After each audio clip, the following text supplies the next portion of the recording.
It was my first week as an overnight nurse at the small-town hospital. I was hoping for a fresh start after my breakup. I thought it would be routine. The hospital was a one-story building with buzzing fluorescent lights, and it was usually quiet. But I'll never forget that first night. As I made my rounds, I noticed a bed in the emergency room. It had been used earlier, but it was empty now. Against the wall, I saw a single shoe. My gut told me to leave it. Something felt off. But I picked it up anyway and set it in the corner. Maybe it would help keep things in order. The hours dragged on, and I kept hearing distant cries.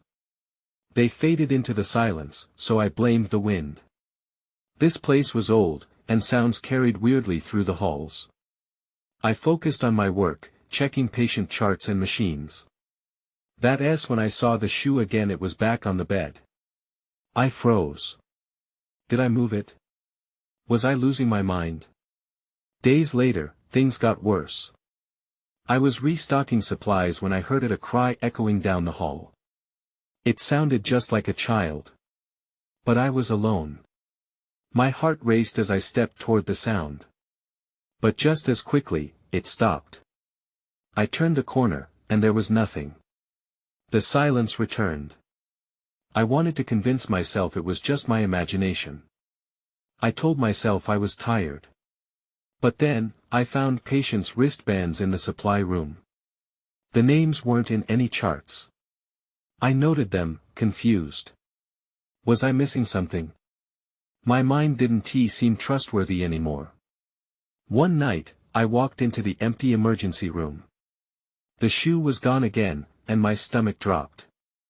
I searched the room, feeling anxious. Suddenly, I heard a whisper. "Help me." My breath caught in my throat.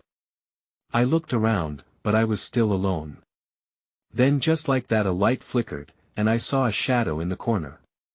It was gone in an instant. All I felt was dread. Had I really seen something? I was starting to question everything.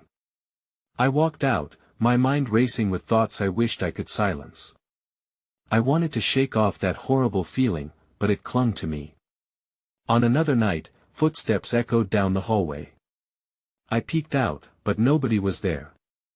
I felt my heart beat faster. Was I alone? I gripped the railing and took a deep breath. I wished I could tell myself it was just my mind playing tricks. But something in my gut told me otherwise. Every time I closed my eyes at work, I saw that shadow. It haunted me more than the whispers. What was happening in that hospital? I didn't have answers. All I knew was that I wanted to leave. But every night, I found myself returning, wondering what else I would see and if I was truly alone. That night, I was on edge. The hospital was quieter than usual, almost too quiet. It sent a chill down my spine. I tried to focus, checking on patients and making sure everything was in order. I could still feel the weight of the whispers and shadows from previous nights. I knew I wasn't imagining things, but I wanted to convince myself otherwise. As I headed to the break room for a quick coffee, I passed the emergency room again. The door creaked as I approached, and my heart raced. There was something about that room that drew me in, but I couldn't explain why. I pushed the door open, and the fluorescent lights flickered above me. I took a deep breath and stepped inside. The air felt thick. That's when I saw the shoe. It sat right in the middle of the bed. I had just placed it in the corner last week. Panic gripped me. I backed away slowly, head spinning with confusion. How did it get there? I turned to leave, but then I froze. A low moan filled the air, and I whipped around. The sound echoed off the walls, unmistakable and haunting. "Help me," it said again, clearer this time. It came from the far corner, where a curtain hung loosely. I took a step back, my instincts screaming at me to run. I felt paralyzed, unable to look away from the curtain that seemed to tremble in the still air. Then, without warning, the curtain swayed as if someone had brushed against it. I blinked hard, trying to convince myself it was just my imagination. "Hello." My voice came out shaky, barely more than a whisper. There was no response. I felt a pit in my stomach grow deeper. I wanted to flee, but my feet stayed rooted to the ground. The moaning came again, more desperate now. "Help me." Before I could think, I rushed toward the curtain, my heart pounding. I gripped the fabric tightly and pulled it aside. The space behind was empty, save for a solitary chair piled with old blankets. No one there. Just silence. I felt a surge of frustration mixed with fear. I needed to know what was happening. I turned to leave, but then noticed something on the floor, a small, crumpled piece of paper. I hesitated, but my curiosity got the better of me. I picked it up and unfolded it. What I found made my breath catch. It was a patient chart, one that didn't belong to anyone I recognized. The name at the top made my blood run cold, Sarah Johnson. Underneath, the details were scratched out, nothing but scribbles. I felt sick. Who was this Sarah? Why was her information hidden? Just then, the lights overhead flickered violently. Panic surged through me again, and I dropped the paper. I stumbled backward, feeling the air get colder around me. The moaning came again, echoing through the room. "Help me." I turned and ran, not daring to look back until I was safely in the break room. I slammed the door behind me, breathing hard. This wasn't just my mind playing tricks anymore. Something was happening in that hospital. I had unknowingly stepped into a nightmare, and I needed to get to the bottom of it. I glanced back at the door, feeling a presence just beyond it. Who was Sarah Johnson, and why did she need help? I realized then that I was in way over my head. I had to find out more, or my time in this hospital might become my last. The next morning, I couldn't shake off the events from the night before. I tried to focus during my shift, but I kept glancing toward the emergency room. The unease coiled tightly in my stomach. Was there really something sinister happening, or was it all in my head? I made my way to the nurse's station, hoping for a distraction. My co-workers were chatting about a new patient coming in. I forced myself to join the conversation, acting as if everything was normal. But something was off. I noticed a shadow in the corner of my eye, almost as if someone was just out of view, watching. I turned quickly, half expecting to see someone lurking, but it was just the empty hallway. "Hey, you okay?" Jenna, a fellow nurse, asked. Her voice pulled me back. "You look like you've seen a ghost." "Just a rough night," I replied, trying to dismiss her concern. "All the patients are stable?" "Thank God." "Yeah, it's been quiet." "Kind of a relief, honestly," she said with a shaky laugh. The rest of the day passed in a blur. I kept busy, but whenever I had a free moment, my mind went back to the patient chart. I couldn't help but wonder about Sarah Johnson. I made a plan. During my lunch break, I would see if I could dig up information about her. Once I was alone in the break room, I pulled out my phone and searched for Sarah's name in the hospital database. After a few clicks, I found a flicker of hope in the results. A file appeared, but it was still restricted. Frustrated, I attempted to access it anyway to no avail.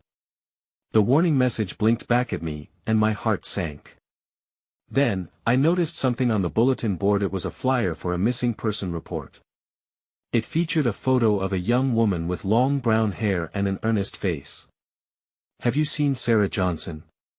it asked in bold letters. I froze, staring at the picture.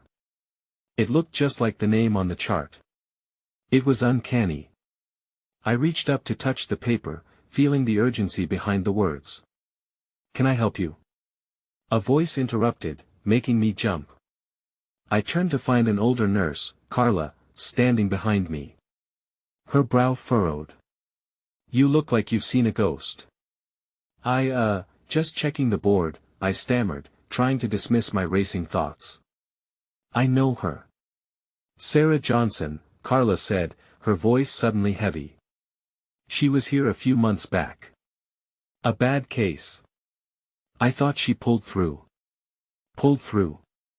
I echoed, the words tasting bitter. What happened to her?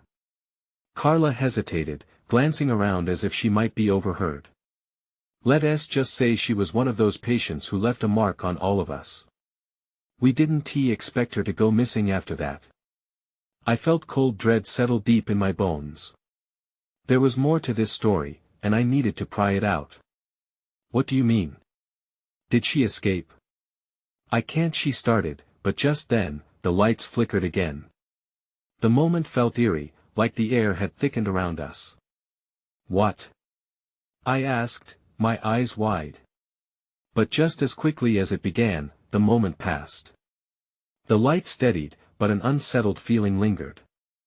I need to go check on a patient, Carla murmured, backing away. Just be careful. As she left, I felt the weight of her words. There was something deeper here, something dangerous. I had to find out about Sarah Johnson and what really happened in this hospital. Just as I started to form a plan, my phone buzzed in my pocket. A message popped up, chilling me to the bone. You shouldn't have looked for Sarah. I stared at the screen, frozen. Who sent that? And how did they know? I couldn't shake the feeling that someone was watching me. With my heart pounding, I put the phone back in my pocket. I needed to regain my focus. I couldn't let whoever sent that message intimidate me. But the chill in my bones wasn't fading. I forced a deep breath and rejoined my coworkers at the nurses' station. They were discussing the hospital's newest policies, but I could barely pay attention. My mind raced back to Sarah Johnson. Multiple scenarios played out in my head, each one worse than the last. Then, someone bumped into me from behind. I turned to find Jenna looking apologetic. Sorry. I didn't see you there. No problem, I said with a wave, but my eyes darted back to my phone. The message still sat unread, a weight pressing down on my resolve. I managed to make it through the rest of my shift, assisting patients and filling out paperwork, but my mind kept returning to the details Carla had shared. How could someone just go missing? And why was I starting to feel like I was caught in the center of it all? Hours later, my shift ended, and the night fell into an unsettling silence. Just me and the flickering fluorescent lights in the hallway. I decided I needed to head home. I grabbed my things and walked slowly toward the parking lot. The emptiness of the hospital felt almost suffocating. As I stepped outside, something caught my eye near the hospital's entrance. A figure stood beneath a flickering street lamp. My breath hitched. I squinted, trying to make out who it was. The shadow moved slightly, revealing a familiar face. Carla. I called out, my voice echoing in the stillness. She turned, and I noticed the look of panic in her eyes. Emma, we need to talk, she said urgently. What is going on? I asked, feeling a mix of fear and curiosity. This isn't just about Sarah. There's much more to it, Carla replied, glancing around as if the walls had ears. They can't know that you're investigating. Who can't know? I demanded, my pulse racing. Before she could answer, a loud crash echoed from inside the hospital, cutting through the silence. My heart dropped, and I instinctively took a step back toward the entrance. What was that? Carla's eyes widened. We should get inside. Now. Without thinking, I complied, following her back through the doors. The atmosphere inside felt different, charged, electric. Just then, my phone buzzed again. I fumbled for it, my fingers trembling. The screen lit up with another message, you're too close to the truth.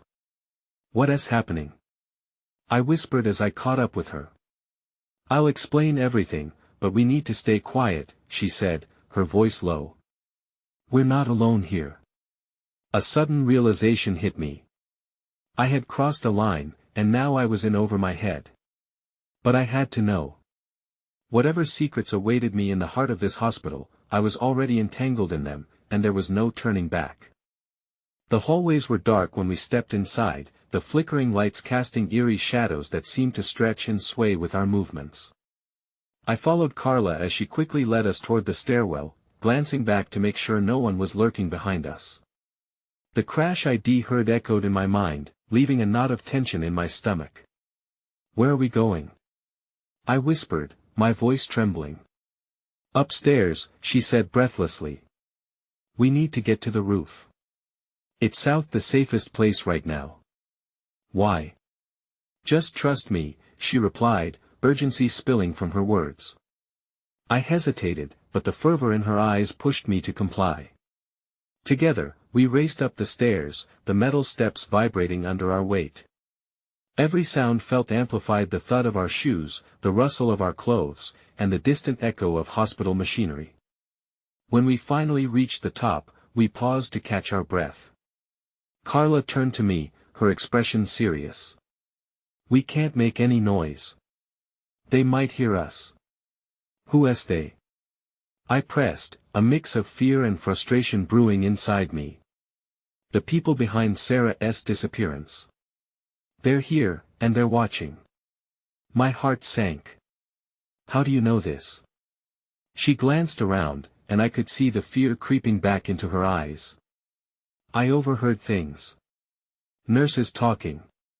It's worse than you think. Some of them aren't who they say they are." I swallowed hard. "But what about the message on my phone? Someone knows I'm looking into this." Carla grabbed my arm. "That's why we need to find a way to expect them. We can't." Just then, the roof access door swung open with a creak. We both froze. A silhouette emerged, blocking the light behind them. My breath caught in my throat. "Carla? Emma?" The voice sent a shiver down my spine. It was Jenna. "What are you doing here?" I blurted out, panic rising. "I came to warn you," she said, stepping closer, her face pale. "I overheard something too. They're watching you. Both of you." A sick feeling settled in my stomach. "What do you mean?" "Anyone who gets too close to the truth ends up gone," she finished, her voice barely above a whisper. "I heard them talking about you earlier. They know about your investigation." I felt the walls closing in. The very air around us felt thick with impending dread. "Then what do we do?" I asked, desperation rising. Jenna looked at me, her expression serious, and then she glanced back at the door behind her. "Run," she said, stepping back. "We can't stay here. They'll come for us." That's when a loud bang echoed through the stairwell. I jumped, my heart pounding violently. Someone was coming. I didn't know who, but whatever it wasn't friendly. Carla and Jenna exchanged frantic looks. "Now!" Carla shouted as she bolted for the stairwell. My instincts kicked and I followed close behind. But I couldn't shake the thought racing in my mind: who were they? What did they want? And could we escape before it was too late? We dashed down the stairwell, each step echoing loudly in the cramped space. My breath came in short gasps as I tried to keep pace with Carla and Jenna, my mind racing with fear. Who was after us? What did they want? "Keep moving," Carla urged, glancing over her shoulder. "Which way?" I yelled back, trying to process everything. "Just down. We need to get to the basement," Jenna replied, her eyes wide with panic. The idea of the basement made my stomach churn. I had always avoided that part of the hospital, the smell of sterilization mixed with something else, a rotting, metallic scent that made it feel suffocating. But there was no option. We couldn't get caught. As we reached the end of the stairwell, we skidded into a dark corridor. I felt the cold air brush against my skin, and the shadows cast by the low emergency lights made the space feel alive. My heart raced, pounding against my ribcage. We pressed on, until we reached a door marked "Authorized Personnel Only." It looked old, the paint chipping away. I hesitated. Are you sure this is the right place? Carla took a deep breath, nodding. It's our best chance.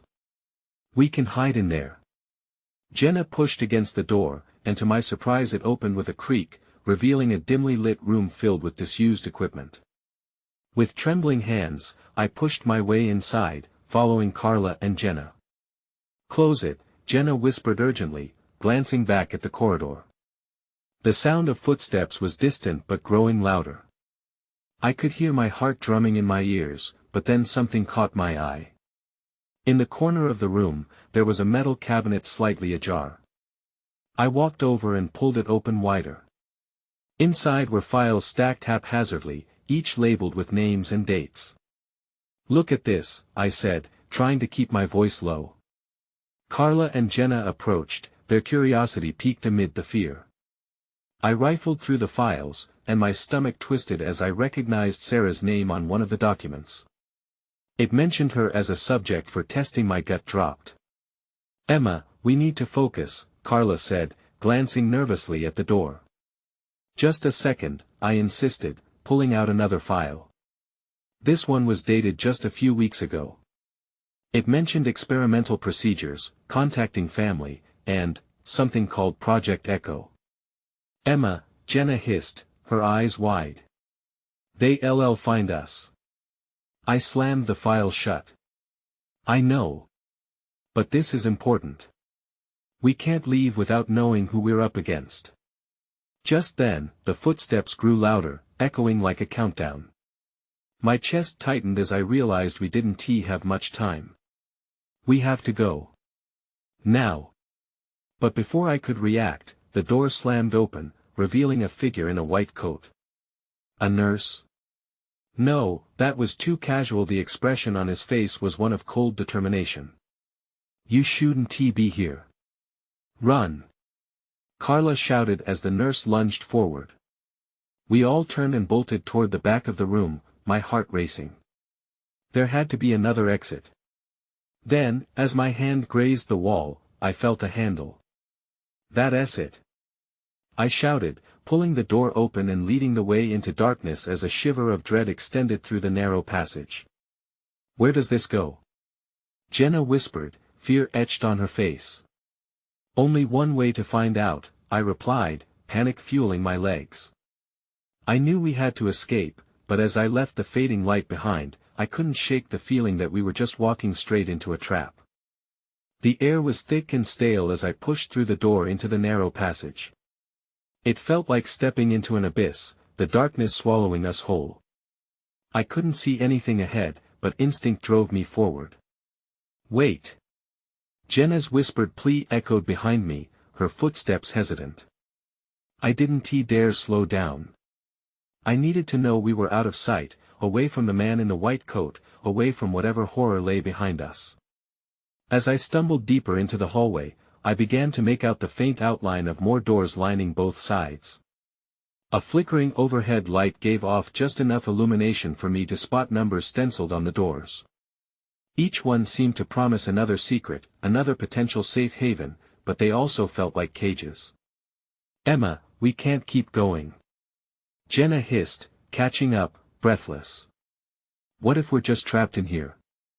Then we find a way out. I snapped, pushing back the anxiety climbing in my chest. We can't go back. Look! Carla interrupted, pointing to a door marked exit. It's our chance.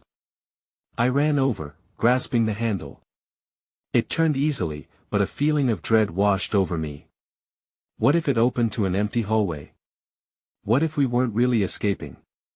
I flung the door wide, and we rushed into a small, grimy stairwell. The moment I stepped inside, a strong odor hit me, a mix of mildew and something sweet that made my stomach turn. Where does this lead?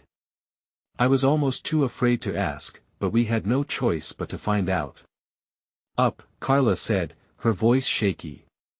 Maybe there's a roof access. Or maybe it leads to a dead end, Jenna added.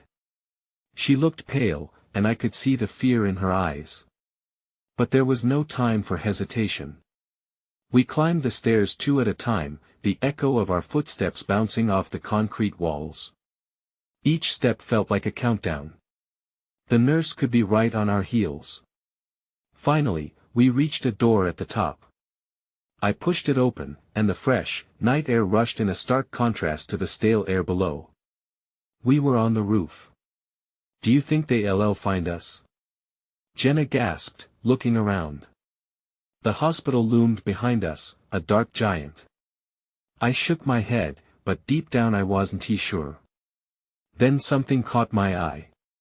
A figure gliding along the edge of the rooftop, silhouetted against the moonlight, a maintenance worker. I squinted, trying to make sense of it. "Should we call out?" Jenna whispered, but I didn't reply. The figure stilled, as if sensing us. And then it turned, revealing a blank expression, all too familiar. "Sarah?" I breathed, my heart dropping into my stomach. Why was she here? Suddenly, alarms blared below. Red lights flashed through the windows of the hospital. We were trapped. And I realized then she wasn't here to help us. Someone was watching, and we had walked straight into their game. "Emma, what do we do?" Jenna's voice trembled, pulling me back to the present. "I'm not sure," I said, panic creeping back in. I glanced back at the figure. It was staring at us now, and I could feel the weight of its gaze. "But we can't stay here." Just as I turned to lead us away, I heard a shout from below, and my blood ran cold. In that moment, everything changed. Now we weren't just running from one monster. We had unknowingly stepped into a bigger nightmare. And I had no idea how we'd survive. The moment the alarms blared, a cold shiver ran down my spine. The deafening sound echoed around us, drowning out my thoughts. I could hear footsteps pounding up the stairs, someone else was coming. "We need to hide."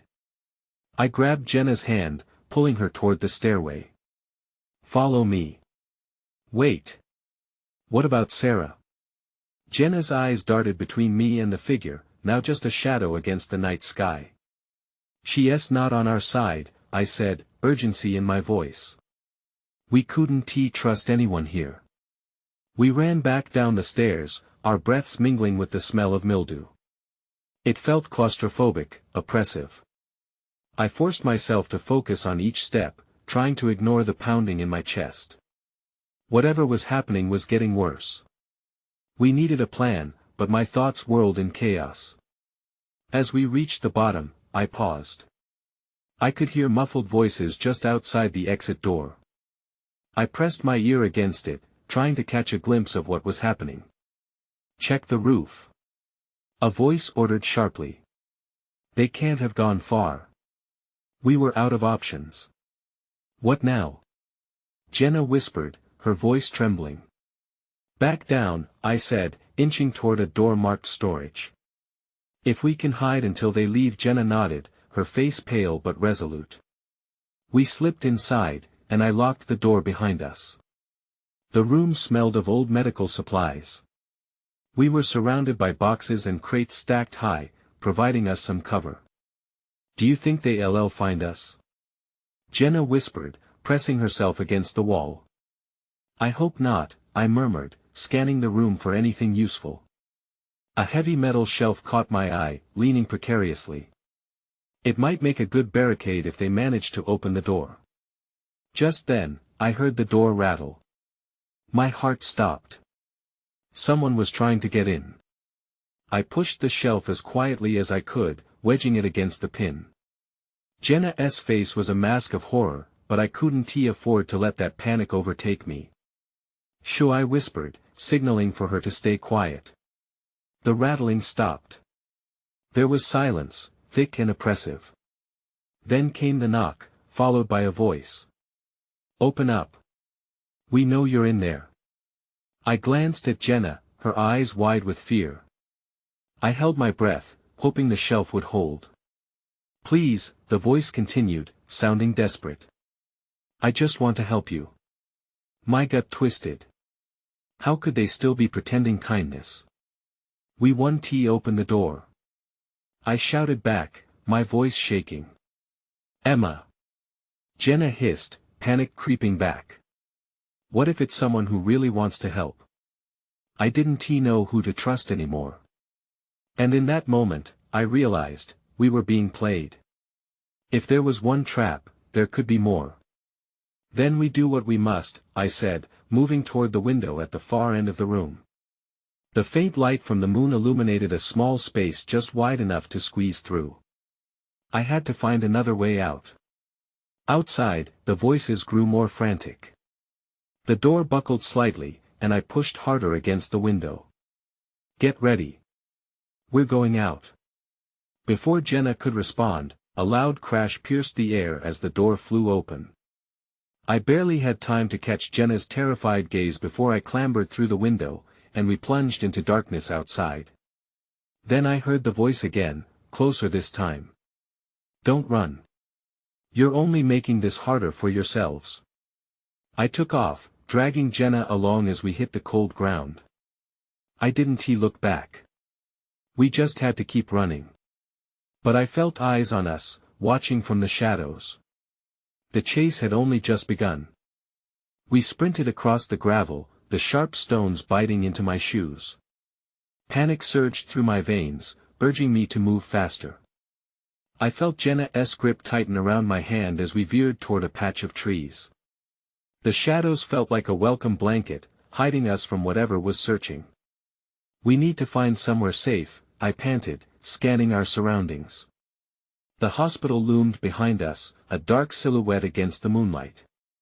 I shivered at the thought of what was inside, all the secrets locked away within its sterile walls. Over there. Jenna pointed to a maintenance shed at the far end of the parking lot. It looked dilapidated, but anything was better than being out in the open. We dashed towards it, our breath coming out in ragged gasps. I pulled on the rusty handle, and the door creaked open. Inside, the air was thick and musty. Tools lay scattered on the floor, and cobwebs adorned the corners. I stepped inside, pulling Jenna in just before I closed the door quietly behind us. We can't stay here long, I said, my heart racing. They'll be searching everywhere. Jenna nodded, her face a mix of fear and determination. What's the plan? I don't know, I admitted. But we need information. We have to figure out what's going on, who these people are. Before I could finish, a loud noise echoed from outside, startling us both. Footsteps. A group was approaching, their voices low and tense. My stomach twisted. This wasn't just a game anymore, it was a matter of life and death. Did you hear that? Jenna whispered, her eyes wide with fear. Yes, I did. I moved toward a gap in the old wood, cautiously peeking outside. My breath caught in my throat. A cluster of figures surrounded our previous hiding spot, flashlights sweeping across the ground. That way.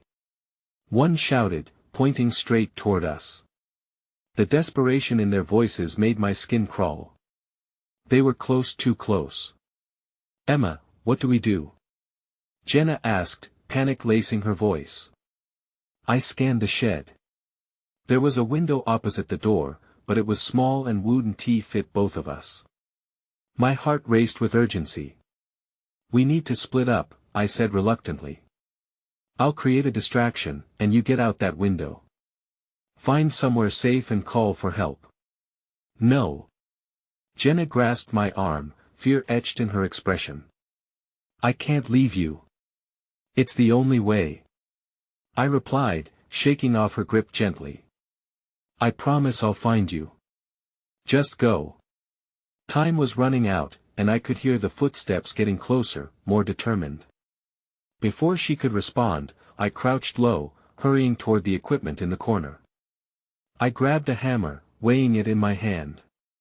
It might not keep them off for long, but it would buy Jenna a few precious seconds.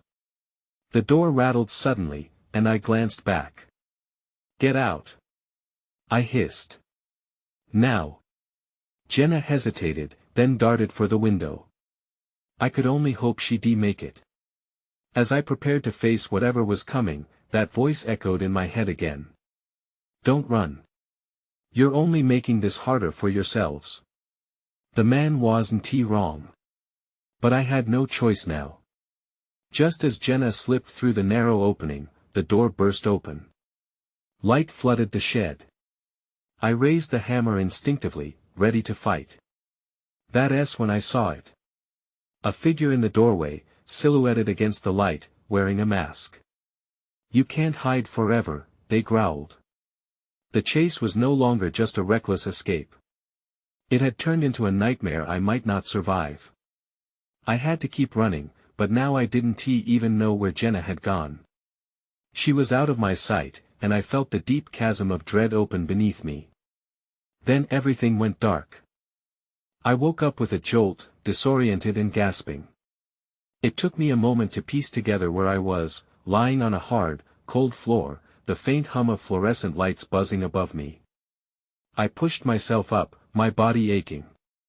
The memories of the chase flooded back, Jenna slipping out of the window, the masked figure at the door, and the crushing weight of fear. For a moment, I panicked, wondering if Jenna was okay. Had she escaped? Were they still after her? I had to find her. Glancing around, I recognized I was in a small, dimly lit room. The walls were lined with old filing cabinets and shelves filled with dusty medical equipment. Panic clawed at my throat as I got to my feet. This must be part of the hospital's basement, a forgotten corner hidden from the world above. Heart pounding, I moved cautiously toward the door. I pressed my ear against it, straining to listen. The muffled sounds from beyond were hard to decipher, but one thing was clear, I wasn't alone. I could hear voices, some low and urgent, others fading into the background like echoes of haunted memories. Before I could second-guess myself, I pulled the door open slightly, peering out into the dimly lit corridor. It was empty, but the voices were growing closer. I took a deep breath and stepped out, determined to find Jenna. I moved quietly, inching along the walls as I listened intently.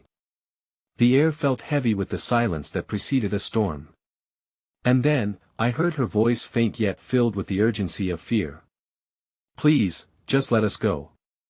My heart raced as I recognized a second voice, firm and cold. You don't understand the danger you're in. Where were they? I crept further down the hallway, the murmur of their conversation guiding me through the shadows. I approached a door at the end of the hall, soft fingers gripping the handle. Just as I prepared to open it, I stopped, instincts flaring. There was something about the tone in their voices that sent alarms ringing in my mind. Look, I don't want any trouble, Jenna pleaded, her voice trembling. The other voice scoffed. Trouble? You're in the middle of it. You think this is just about you? It's bigger than that. Bigger than us? What did that mean? With every ounce of courage I had left, I pushed the door open, stealing into the room.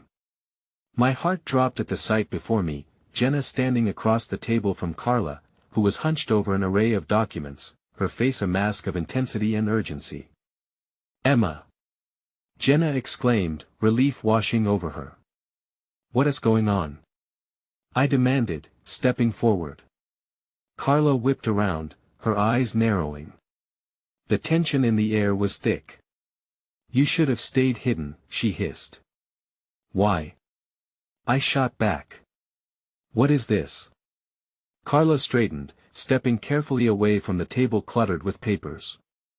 Sarah Johnson wasn't just a missing patient. She was part of something much darker. We were all part of it. Part of what? I asked, desperation lacing my voice. There are experiments happening here.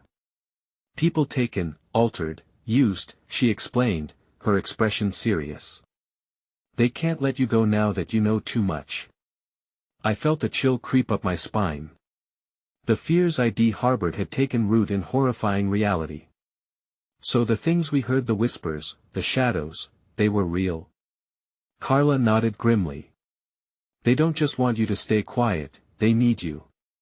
They think you hold the key to finding the others. Jenna stepped closer to me, fear etched on her face. What do we do? Get out, Carla replied firmly. There's a way to escape the basement. It'll lead to an old service exit. I can show you. And what about, I started to ask, but Carla cut me off. Leave now. Take what you can find, but don't divulge what you know. They're always listening. I felt a surge of dread wash over me. I wanted to believe this was all part of a deception, but the urgency in her voice felt too real. What about you? I pressed, unsure if I could trust her or if this was a trap. I won't be safe here much longer. You have to act quickly, she emphasized, pointing toward a door on the far side of the room. It leads out into the service tunnel. You can get away. Jenna glanced at me, her eyes pleading. We can't leave you behind. Carla shook her head, eyes scanning the room. You won't survive if you stay. You both need to go. This place consumes you. Before I could reply, a loud crash echoed from the hallway outside, and we all froze. In that moment, the gravity of our situation crashed down on us. Now, Carla urged, shoving us toward the exit. I took a step forward but hesitated, glancing back. Will we come back for you? Her expression softened for just a moment, but as the pounding footsteps drew closer, she pressed her lips together and nodded an unspoken promise that left a bitter taste in my mouth. Jenna and I dashed into the service tunnel, moving as quietly as we could. Shadows danced along the walls, memories of everything we'd witnessed flashing through my mind. The dread wasn't just about running, it was about what we were leaving behind, a darkness that might extend beyond the hospital walls. We followed the passage deeper, continuing to run through the narrow, winding corridors. I could hear voices behind us still, calling out. The echo of my own footsteps sometimes felt like a heartbeat trailing behind us. With every corner we turned, I felt the weight of the hospital's secrets weighing down my soul. A flickering light appeared ahead, leading us to a door that emitted a faint glow. My heart raced with hope. A way out. I pushed the door open, and as we stepped into the night air, relief washed over me until I heard a voice behind us. You can't escape. I whipped around, my breath hitching. The figure from moments before appeared in the doorway, tightening the shadows around them. There was a ruinous quiet before the realization struck. The hospital had always been there, looming like a nightmare refusing to let us go. And so, with our hearts racing, Jenna and I broke into a run again, the thrill of survival mingling with a foreboding sense of dread. Both familiar and strange, the world outside felt different. But the clock was ticking, and there were still questions we may never escape. I moved to a different city after that. Sometimes I wonder what happened to Carla. Sometimes I just try not to think about it. After all, did we truly divulge what we discovered, or were we just a part of that darker narrative? I still don't know if those things really happened or if I had just slipped into madness. There are echoes in the silence, whispers in the dark, and I'll never be entirely free from them.